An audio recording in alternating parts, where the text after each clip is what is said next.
investigaciones que se han orientado a las cuestiones de género en los pueblos originarios y comunidades latinoamericanas, a la violencia de género y a las relaciones entre género, racismo y colonialidad. Es un referente del feminismo a nivel mundial que poca presentación necesita Rita Segato. Su ponencia hizo una materia de verdad sobre la política pública, ponencia titulada Hombres, Poder y Políticas Públicas de Igualdad. Saludamos a Rita Segato, como decimos que presidió conferencia. Rafael, buenas tardes. Rita, bienvenida. Hola, buenos días para aquí, buenas tardes para ustedes. Qué pena me da no poder hablar esa difícil lengua. Mi mejor amiga acá en Argentina la habla perfectamente, pero yo no puedo, es muy difícil. Entonces, estaba escuchando algunas cosas del anterior y quizás mudo el eje, mi eje de comprensión de las cuestiones, de cómo entran los hombres en la lucha de las mujeres, lo que debemos entender para poder transformar. Uno de mis lemas en los últimos años, en los últimos tiempos, es que sin comprender no se puede transformar. Con fórmulas, ni siquiera cuando son fórmulas jurídicas, es posible transformar el mundo. Y no se trata de un continente o de dos, sino el mundo. El tema de género afecta a toda la humanidad. Entonces, para mí, pensar en reglas, en términos de qué reglas creamos para transformar los comportamientos de las personas, no lleva demasiado lejos. Lo que lleva lejos es comprender cuál es el mal que nos afecta. Y a eso me he dedicado durante muchos años de mi vida, a partir por el primer momento justamente comprender la masculinidad, y a partir de ese primer intento, que voy a describir muy brevemente, se ha venido desdoblando hasta el presente y he llegado en el momento de hoy, en este momento, a una visión de las cosas que me conforman. En un primer momento, cuando voy a trabajar con violadores, descubro la masculinidad de alguna forma.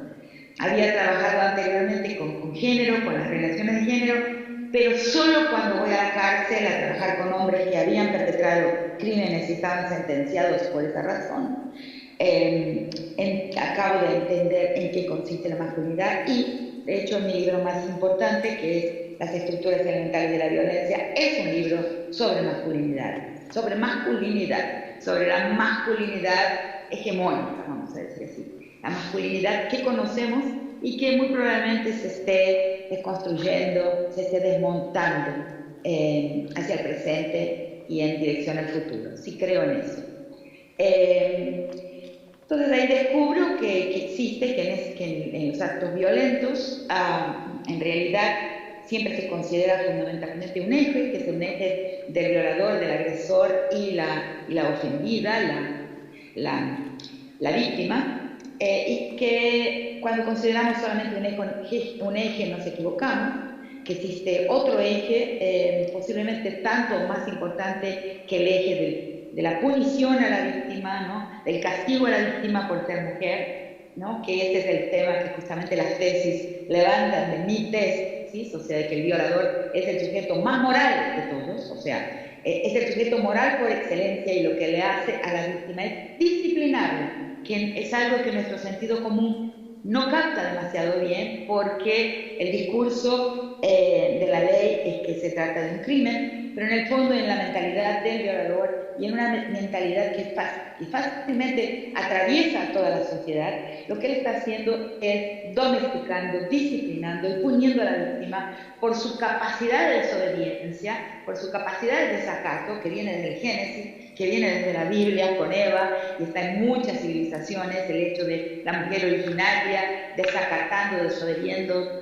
no obedeciendo a las reglas de la moral, en fin. Y por eso necesita ser debidamente disciplinada, custodiada, porque su desobediencia arruina la vida de una civilización entera, o sea, la obliga a salir del paraíso. Entonces, eso es algo muy incrustado en nuestra cognición, en nuestra visión del mundo, tan incrustado que ni lo vemos. Entonces el violador se coloca ahí, en la posición del moralizador, del sujeto moral por excelencia. Entonces, ¿pero por qué lo hace? Y ese es el segundo tema que tiene que ver con el descubrimiento de la masculinidad.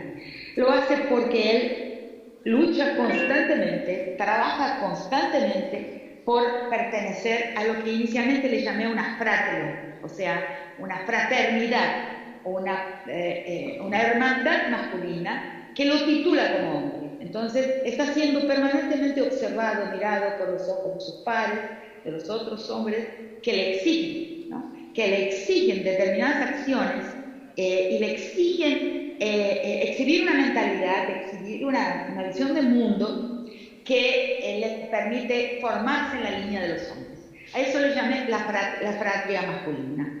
Entonces, para pertenecer a esa fratria es necesario adquirir un título, adquirir el estatus de masculinidad, y eso se adquiere mediante una capacidad de espectacularizar, cierta capacidad de crueldad, cierta capacidad de cambio, o sea, de distancia, y la ausencia de las fragilidades características de una persona humana. Entonces, el varón se deshumaniza en gran medida para poder mostrarse hombre e ingresar en esa fraternidad que luego, mucho más tarde, hacia el presente, comprendo que no es solamente una fraternidad, sino que es una fraternidad que tiene una estructura corporativa, o sea, en realidad es una corporación.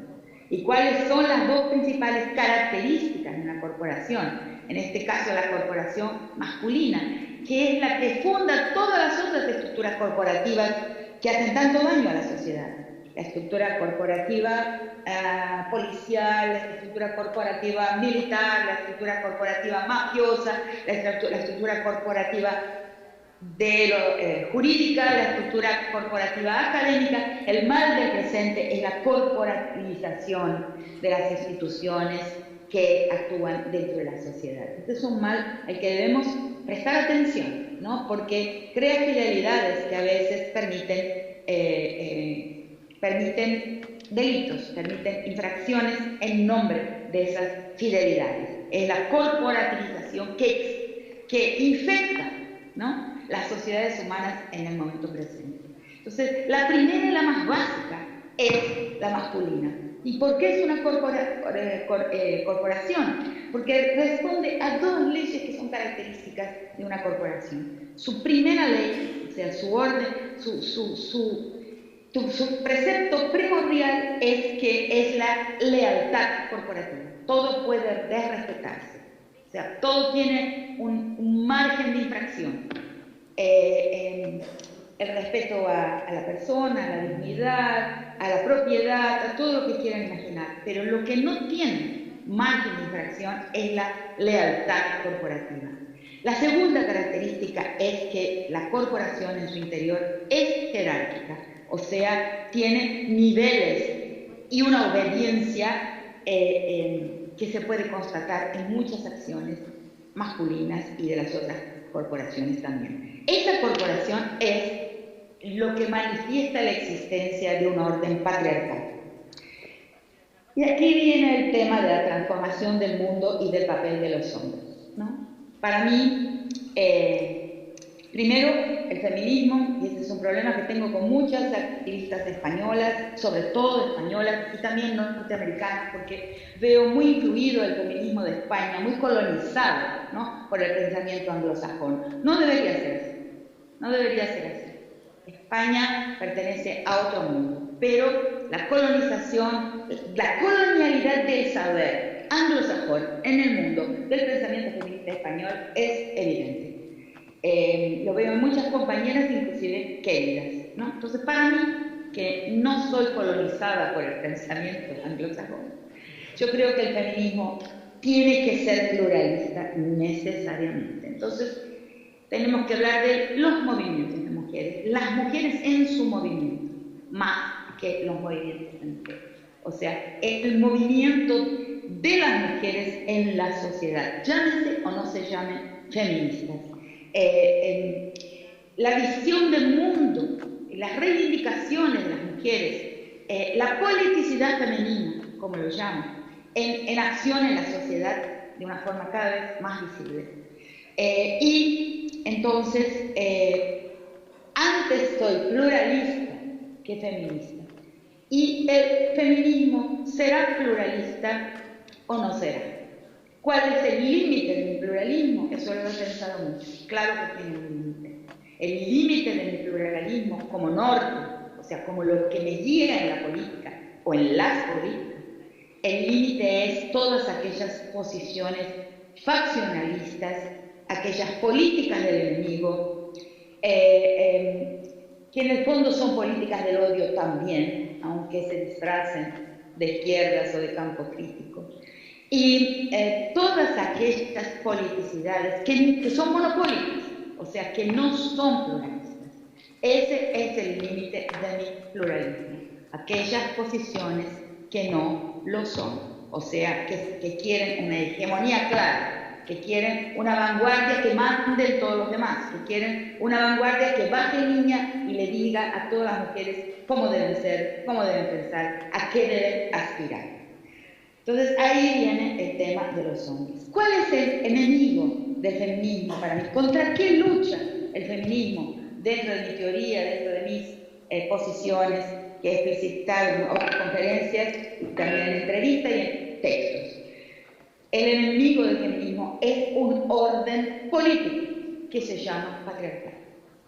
Todas aquellas personas que luchamos contra el patriarcado para desmontarlo, para demolerlo, estamos juntas. Porque el patriarcado no es ni una moral, ni una religión, ni un conjunto de costumbres. No, el patriarcado es un orden político. Y contra ese orden político, las feministas estamos luchando, cada una por caminos diferentes. Eso es plural, como dije, pero lo que está por detrás de nuestras luchas es un orden político. Por lo tanto, el movimiento feminista es un movimiento antisistémico. Como en los años 70 luchábamos en América Latina y en el mundo en general, antes de la caída del muro de Berlín, pensábamos en una lucha antisistémica, anticapitalista, y algo falló, que no caminó, que no llegó a destino en ninguno de los intentos revolucionarios que se hicieron. De esa misma manera antisistémica, detectando que a aquellas luchas le faltaba todavía una plataforma más basal, más fundamental, que es la comprensión del orden patriarcal como el primer orden donde hay una extracción de plusvalía, que es la plusvalía de género. Hay un capital, que es el capital de la masculinidad. Como en aquel momento en que nos faltó esa visión de una napa más profunda, hoy la lucha antisistémica, la que cambia la dirección de la historia, es la lucha antipatriarcal de los feminismos del mundo. Entonces nuestros enemigos no son los hombres, sino un sistema político. Si lo decimos así y llegamos a entenderlo claramente así, que se trata de un sistema político, el patriarcado, vamos a entender, por ejemplo, algo muy importante de comprender, que las agresiones de género, que las violaciones, que la violencia contra las mujeres, que la violencia contra las sexualidades disidentes, divergentes, que las violencias homofóbicas y transfóbicas, que todas esas violencias que son la consecuencia del orden patriarcal, comprenderemos que son crímenes plenamente políticos y no morales, y no íntimos, y no sexuales, como siempre los empujamos, el sentido común acomodaticio que quiere la continuidad del mundo como lo conocemos, que frena las posibilidades de cambiar el mundo, nos dice, no, bueno, son crímenes sexuales, de la intimidad, o sea, tienen que ver con la libido o cosas por el estilo. Yo soy contra esa comprensión de los crímenes sexuales, los crímenes de género, los crímenes contra las mujeres, los crímenes homofóbicos y transfóbicos son crímenes plenamente políticos. ¿Por qué? Porque sustentan, promueven, defienden el orden patriarcal, que es un orden político. Entonces, muchas veces cuando estoy a veces dando clase o estoy dando un seminario, una conferencia, siempre hay algún hombre que levanta la mano y me pregunta ¿cómo podemos colaborar? Es lo que estaba discutiendo en la mesa anterior. ¿Cómo podemos entonces colaborar con el movimiento de las mujeres? Y ahí viene mi respuesta a lo que se discutía hace un ratito en la mesa que me precedió. Mi respuesta es la siguiente. Somos nosotras las mujeres que estamos colaborando con los hombres. Y algunas mujeres me dicen, pero entonces siempre ayudando a los hombres, Y bueno, tenemos que ayudar al mundo, porque la lucha antipatriarcal no es una lucha para la defensa de una minoría. Ese es el otro problema, el otro defecto de la manera en que lo hemos entendido hasta el presente.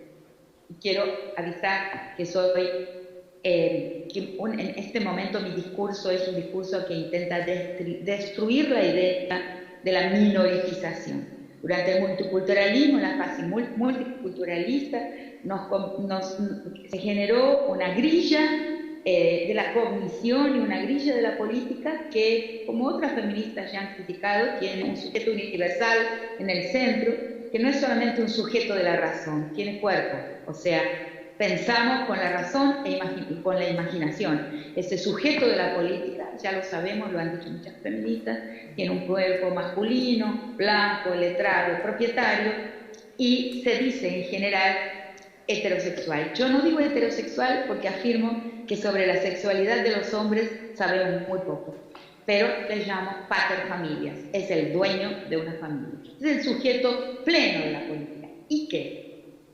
Las minorías, las identidades políticas no minoritarias, sino minoritizadas, que es distinto, y las que tenemos que entender que son los alteres, las alteridades defectivas del sujeto universal. Esa palabra es fundamental. Los otros, los defectivos. ¿Y por qué defectivos? Porque tienen un defecto. No tienen politicidad plena. Su ontología no es una ontología, su ser no es un ser pleno. Todas las alteridades con relación a ese sujeto pleno de la política, que son las mujeres, los racializados, las sociedades indígenas, étnicas de todo tipo, las sexualidades disidentes, o sea, lo que entendemos como las minorías son los alteres defectivos, o sea, no plenos, no sujetos políticos plenos de ese mundo de la política encarnado por el sujeto universal. Entonces, la minoritización debe ser desestabilizada, porque sin desestabilizar las identidades políticas minoritarias, no podemos desestabilizar el sujeto universal. Partimos por ahí, y eso es fundamental para entender la política hoy. O sea, esas subjetividades otras es necesario verlas como plenas, entrando en el campo de la política, como sujetos plenos, ¿no? Entonces, a esa pregunta, ¿cómo ayudamos las mujeres? ¿Cómo nos ayudan los hombres a hacer nuestra política para defender nuestra minoría, nuestros derechos agredidos, etcétera? Yo creo que es un error. Creo que el tema se invierte. Somos las mujeres que les estamos abriendo los ojos a los hombres para que hagan su lucha y que hagan, desmonten el mandato de masculinidad. Que se politicen una politicidad masculina. Que les ayuden a correrse, a desmarcarse de ese mandato que los mata antes en todos los países del mundo, sobre todo en algunos países como los nuestros, como América Latina, el Triángulo Norte de América Central, México, Colombia. Los hombres a veces mueren espantosamente jóvenes, porque para probar que son hombres, entran en las pandillas y se dejan matar antes de tiempo, para probar su masculinidad. Prefieren morir temprano a perder el estatus masculino. ¡Qué mal negocio!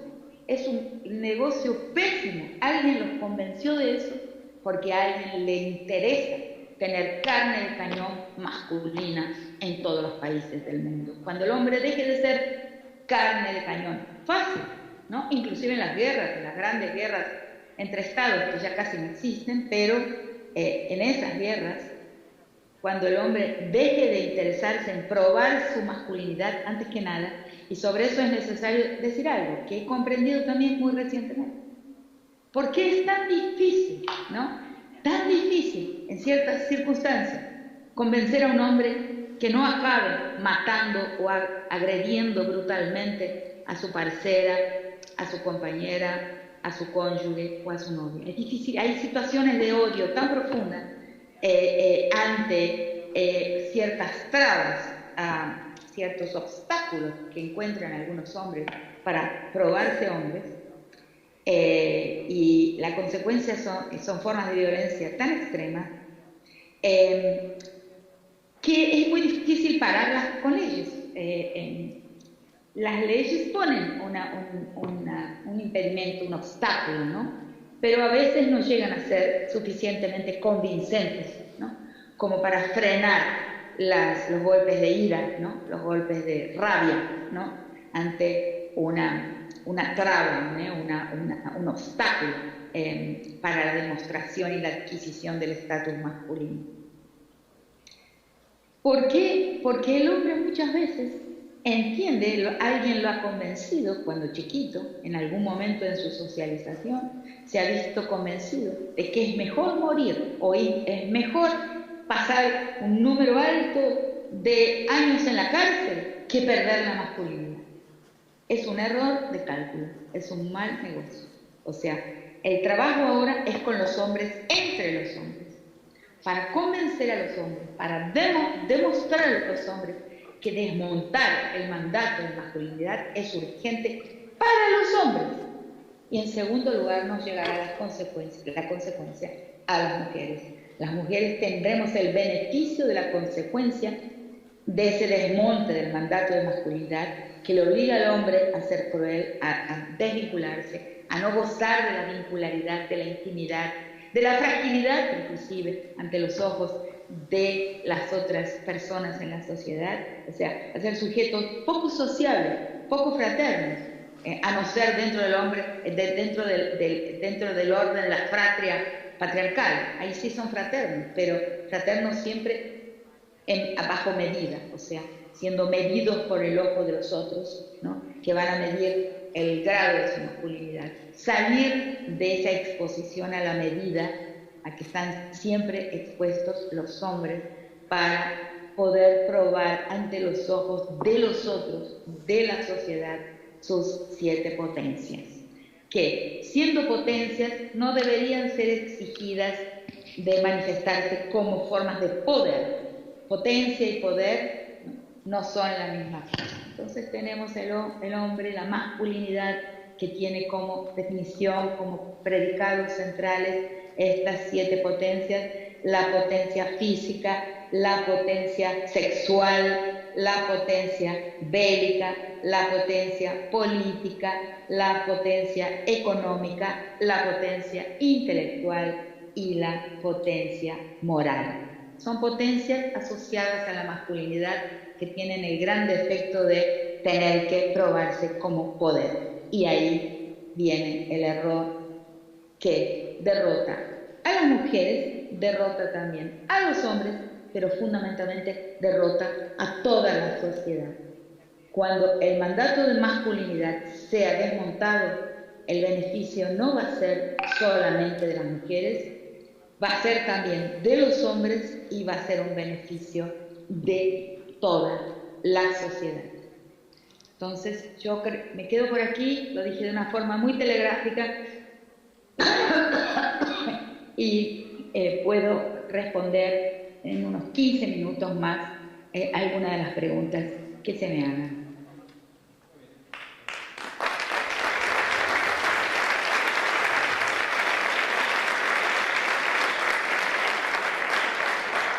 Me atrevo a recordar algunas ideas que ha apuntado Rita en su ponencia. Ha empezado que se comprender no se puede transformar. Ella en el bachillerato comprendió la masculinidad hegemónica, conociendo al agresor.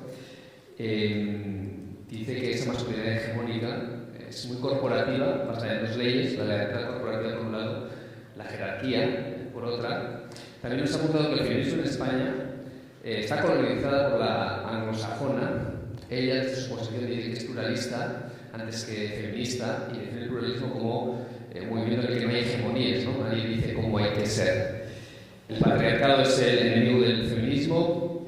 El feminismo es per se antisistema, por lo tanto, y que además ha dicho que es un sistema político que provoca crímenes políticos dentro del orden político y que la lucha antipatriarcal no es la lucha de una minoría, se han minorizado tal vez como colectivo, pero no una minoría, y las mujeres son quienes ayudan a abrir los ojos a los hombres del mandato del patriarcado, porque el patriarcado es un mal negocio para los hombres, también lo es para toda la sociedad. Bueno, al bueno, como bueno. Miro en la aplicación si hay alguna pregunta, de momento no, así que os animo a hacer preguntas a aquí en la sala, ya que dispone de 12 minutos más, aparte de los 3 que yo he robado. Así que quien quiera hacer una pregunta en la sala.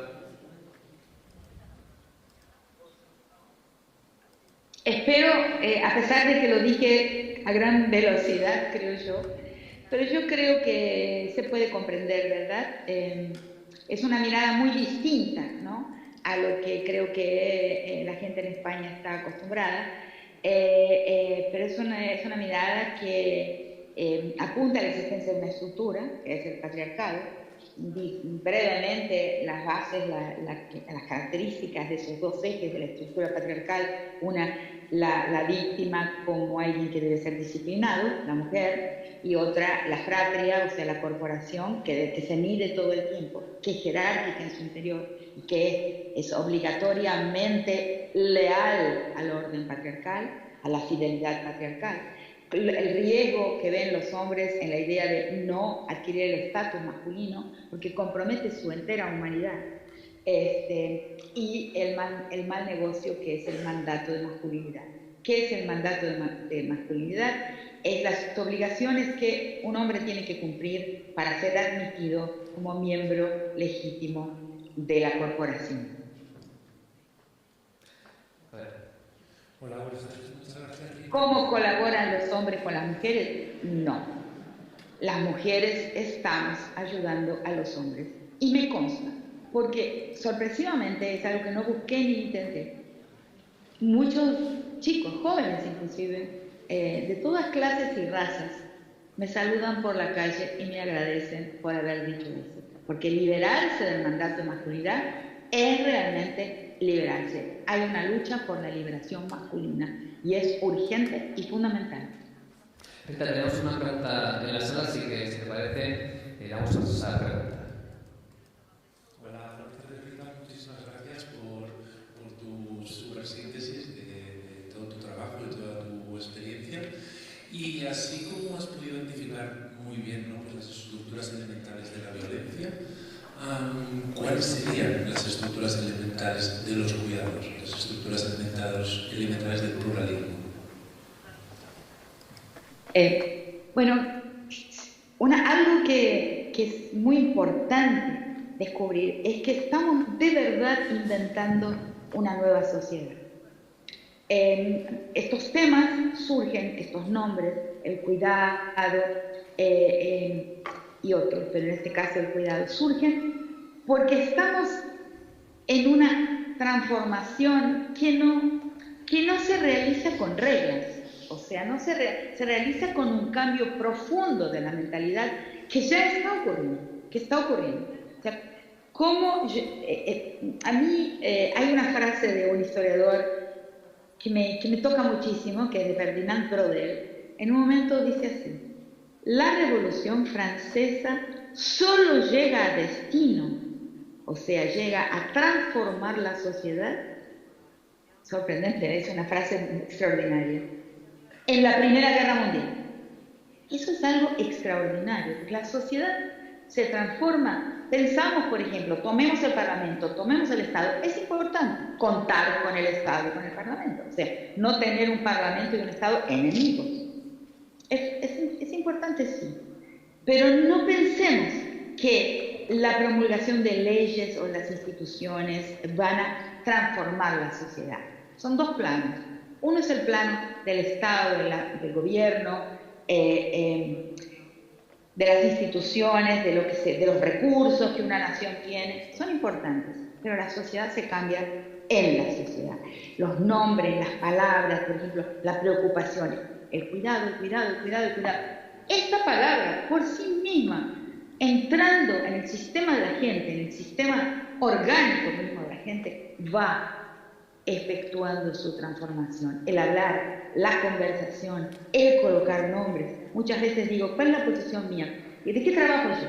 ¿Cuál es mi activismo central? Mi activismo principal es poner nombres a las zonas oscuras de la experiencia, o sea, a lo que no tiene nombre. Eso es lo que hago yo. Y da resultado. Entonces, porque cuando nombras algo, que es algo que duele, o algo que no funciona bien, o algo que la gente de alguna manera reconoce existente, pero no ha nombrado, lo transformas en político, lo politizas. Entonces el cuidado se transformó en un tema político importantísimo. ¿Qué pienso yo del cuidado? Que las posiciones entre varones y mujeres tienen que ser intercambiables.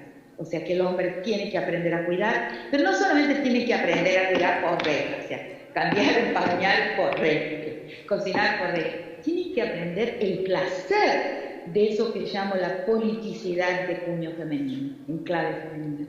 Tiene que darle sentido integrado en su sistema de placeres. Y ahí sí, la cosa funciona y camina.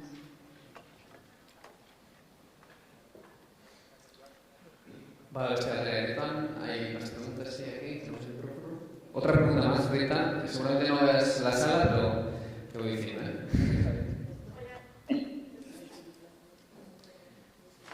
Un momento que nosotros... ¿Listo? Ahora. Hola Rita, muchísimas gracias por nuevamente un gran resumen de tu trabajo. Quería preguntarte si en tu pensamiento tienes algunas ideas de cómo empezar a desmontar el mandato de la masculinidad sin caer en la colonialidad del saber. Sí, no caigo en la colonialidad del saber porque esa idea del mandato de masculinidad y su desmonte, todo eso, no viene del pensamiento del norte tan citado entre las autoras españolas. Siempre veo eso, nunca lo dije, pero lo estoy diciendo ahora. La colonialidad del saber es una colonialidad que afecta al feminismo y dentro de los movimientos sociales hay colonialidad. Hay colonialidad dentro del movimiento negro, dentro del movimiento, o sea, del movimiento antirracista, hay colonialidad al interior del feminismo. Hay colonialidad inclusive, y eso varios estudiantes míos lo han trabajado en tesis y en monografías de curso, hay colonialidad dentro del movimiento LGBTTIQ+, porque hay sexualidades no normativas, disidentes, de cuño nacional, que forman parte de tradiciones que son de los países. En España lo hay también. En Brasil claramente lo hay. Varios estudiantes míos hicieron tesis, monografías, como dije, hablando de la colonialidad al interior del movimiento gay. Entonces, hay colonialidad al interior del movimiento feminista también. Pero esto del mandato de masculinidad no viene de ese origen. No. Porque es, digamos, una formulación, un nombre mío, que lo voy acuñando inclusive frente a preguntas de Platéis. Por ejemplo, una vez en un lugar muy violento, en la costa pacífica de Colombia, en la ciudad de Buenaventura, donde hay situaciones de crueldad muy grandes, una persona, una mujer de la audiencia, se levantó y me preguntó, ¿cómo paramos con esta guerra? Que es una guerra, pero que no se puede parar por un acuerdo de paz, por ejemplo, como las FARC y el Estado colombiano intentaron detener, desmovilizar la guerrilla al interior del país.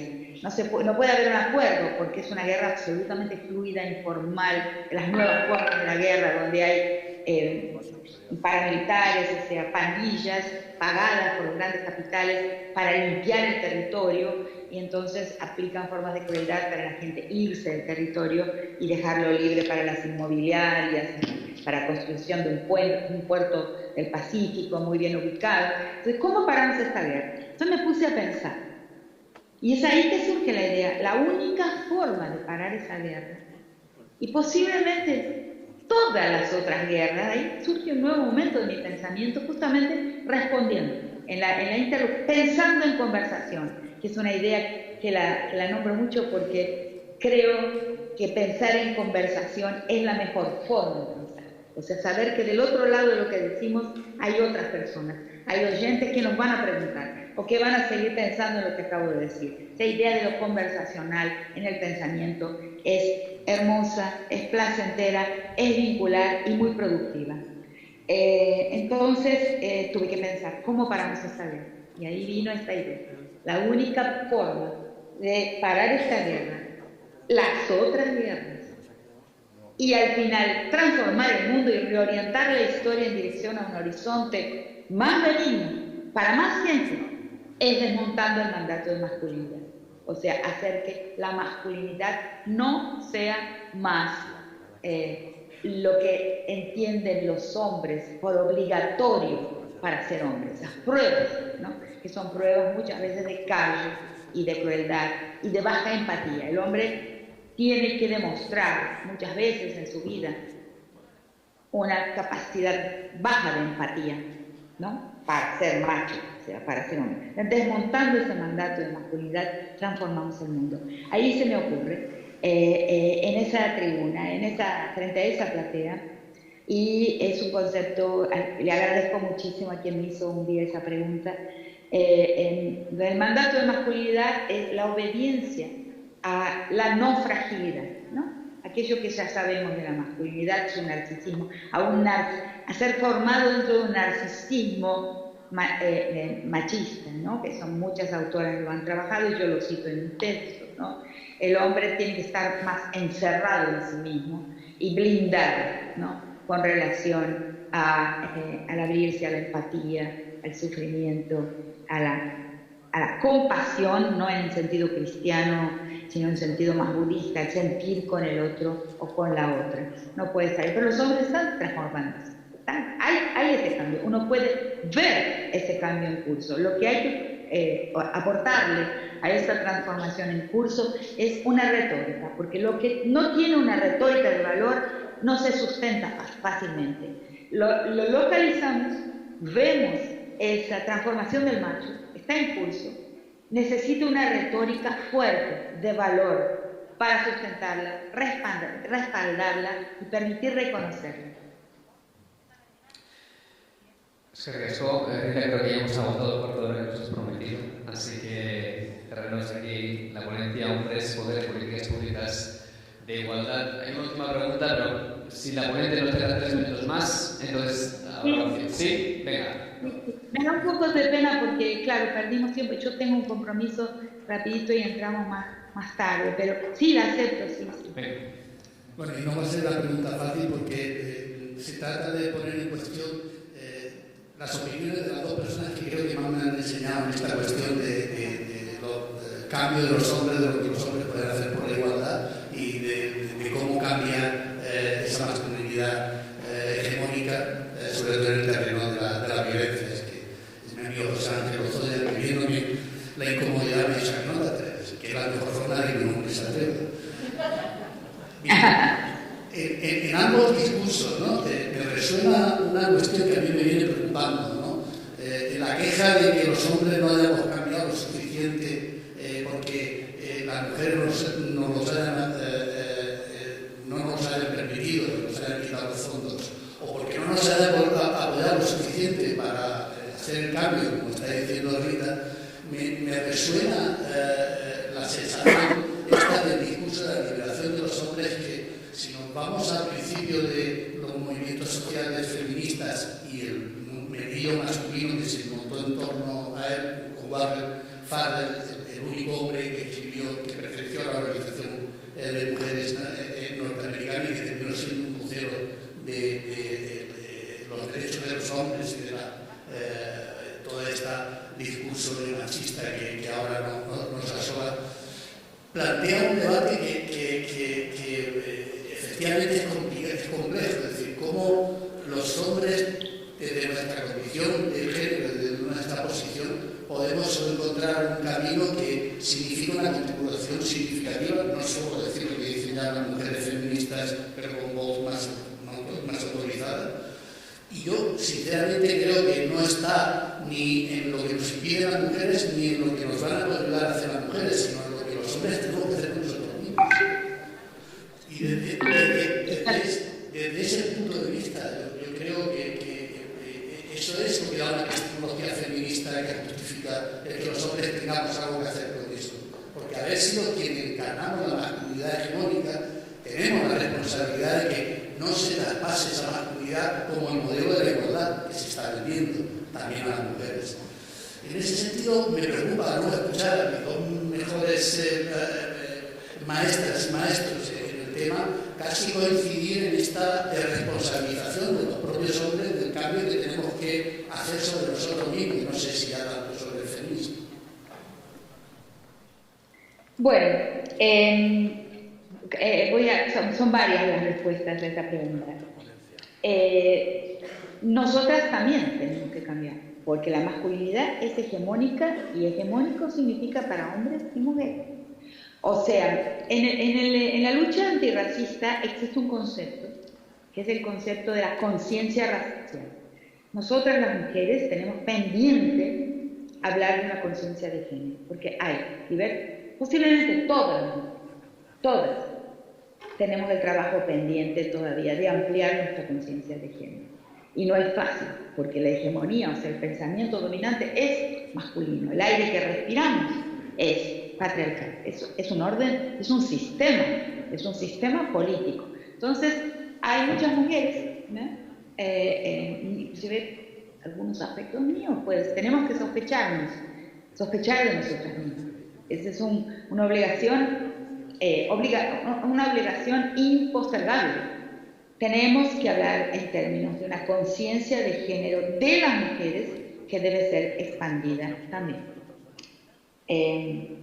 Luego, ¿qué estoy diciendo con abajo el mandato de masculinidad? Si tomamos en consideración lo que dije antes, de que el orden masculino es internamente jerárquico, sería algo así como abajo el macho alfa. El macho alfa es el macho del cual emanan todas las órdenes, o sea, un modelo de cómo se debe ser. Hay que identificarlo. ¿Sí? El primo más musculoso, cuando son niños inclusive los hombres, ¿no? El primo más musculoso, el tío más rico que el padre, en fin, el primo que le va mejor en los negocios o en la academia. O sea, existe en toda familia un macho alfa. En todo pueblo existe un macho alfa. En todo grupo religioso existe un macho alfa. ¿Cuál es el mandato de imitación, de mímesis que emana de un macho alfa? Hay que tener conciencia de esa escaleta, de esa jerarquía al interior de la masculinidad y desmontarla. Eso es decir abajo el mandato de masculinidad. Y eso se hace internamente, entre los hombres. O sea,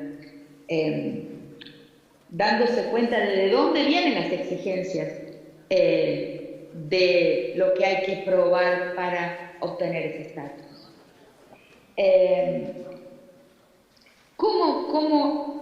¿Por qué digo que nosotras somos las mujeres las que estamos ayudando a los hombres a comprender lo que les pasa y a desmontar ese mandato?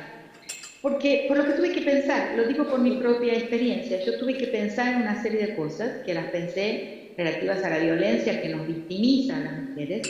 Tuve que pensar en los dos ejes del patriarcado, el eje vertical, que es el eje disciplinador, y el eje horizontal, que es el eje de las exigencias de los ojos de los otros hombres y de las mujeres sin conciencia de género también. O sea, de todo el patriarcado exige pruebas, ¿no? Para estar dentro del orden, dentro del sistema, para darse bien dentro del sistema. Entonces tuve que pensar en la violencia, y al pensar en la violencia en realidad me di cuenta de que con eso tenía descubrimientos importantes para avisarles a los hombres que esa violencia les hace daño, o sea, también lo victimiza, porque lo he visto inclusive en la cárcel. O sea, entonces, no autovictimizarse. para primero encallecer. El hombre es primero encallecido por otros hombres. El callo masculino se origina por el bullying, por el maltrato, por las exigencias, por la burla, en fin, por todas las persecuciones que se dan dentro de la masculinidad. Y luego sale violento. Cuanto más frágil, más violento. Porque cuanto más frágil, más le queda exclusivamente la violencia para restaurar la masculinidad damnificada. Ese es el tema. Y es el tema que lo descubro estudiando situaciones de violencia en España, en Andalucía. Una vez que hice un hermosísimo trabajo, ya hice 2 para una organización que admiro inmensamente, que es Mugarik Gabe, de ahí del BOA, que una vez me pidió analizar 26 casos de violencia contra mujeres en todo el mundo hispanoamericano, porque Portugal y Brasil no estaban, en todo el mundo de habla española. Y estudiando algunos casos españoles, me doy cuenta también de eso que acabo de decir, que tanto España también como América Latina es una sociedad transicional, y que las sociedades transicionales son las sociedades más violentas en términos de género. ¿Qué es una sociedad transicional? Es una sociedad que aspira a ser lo que no es. España mira a Alemania, España mira a Inglaterra, España mira al más blanco, España mira al más desarrollado, a Europa Central. También es una sociedad criolla, también es una sociedad transicional. Y en las sociedades transicionales, el hombre es el que emula al patrón, ¿no? Agacha la cabeza para el que tiene una masculinidad más realizada. Vamos a decirla en estos términos: es una sociedad que tiene una masculinidad más blanca, más rica, más desarrollada, más moderna. Ante ese, agacha la cabeza. ¿Cómo restaura su masculinidad deteriorada por ese patrón al que nunca accede, al que como quien nunca será? Recupera su masculinidad, la restaura entre los suyos, con violencia. Muchas veces en un mundo de patrones, en un mundo adueñado, en un mundo de dueños, a los hombres solamente les queda la masculinidad frente a su mujer y sus niños, su cría, su medio, su comunidad. Solamente le queda la violencia para restaurarse uno.